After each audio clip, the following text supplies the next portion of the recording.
Change is one thing that is permanent in life, and yet people are afraid of it. The only thing you can guarantee in life is change. There's nothing as permanent or sure as change. Change is actually inevitable. So if change is a constant, the key to life then is to learn how to manage and benefit from change. Change is beautiful. For example, I say this often, that there can be no improvement without change. And yet, not all change is improvement. For example, if you used to weigh 110 pounds and now you weigh 170, that was a change. But it's not an improvement. It can actually be a threat to your health. But if you want to improve, you have to change. And God is a God of change, even though God never changes. Because everything God does is always temporary. He never does the same thing twice. No miracle in the Bible was ever repeated. God never healed anyone the same way twice. God is too creative to remain a constant. God is permanent, but he never does anything the same way twice. So you got to get used to change. And change is the most beautiful thing in the world, because change means that you are never going to be bored in life when you keep company with God. And do you know that we hate change because change threatens our security.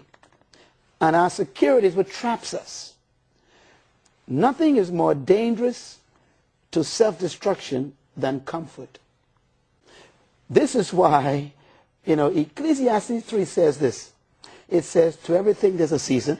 Then it says there's a time to be born and a time to die. There's a time to laugh and a time to mourn. We love the laughter part. But we forget that there's going to be a change where sometime we got to cry. We love the part where it says we gather. But what about the part where it says we scatter? Change comes into your life to remind you that nothing is permanent. You got to learn, therefore, to live life very loosely. Don't hold on to anything too tight. That's why God has the principle of change in life. The danger of comfort and security is it traps you from development and growth.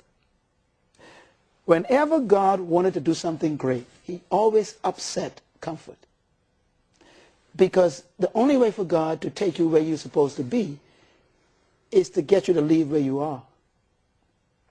And where you are is secure. Change produces two things. It produces insecurity and the unknown.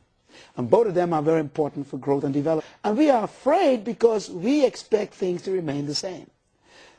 Like I said earlier, the most important approach to dealing with change is to expect it. We expect things to remain the same, and so we set ourselves up for disappointment. The way you benefit from change is you expect it. I like what the Bible says, Ecclesiastes chapter 3, verse 4. It says, there's a time to laugh and a time to mourn. When the mourning time comes, I like the Bible says, we may mourn for a night, but joy comes in the morning. Now, I wrote this book because people keep destroying themselves, self-destruction, because they treat change as an enemy. When in fact, the enemy is comfort. The enemy is security.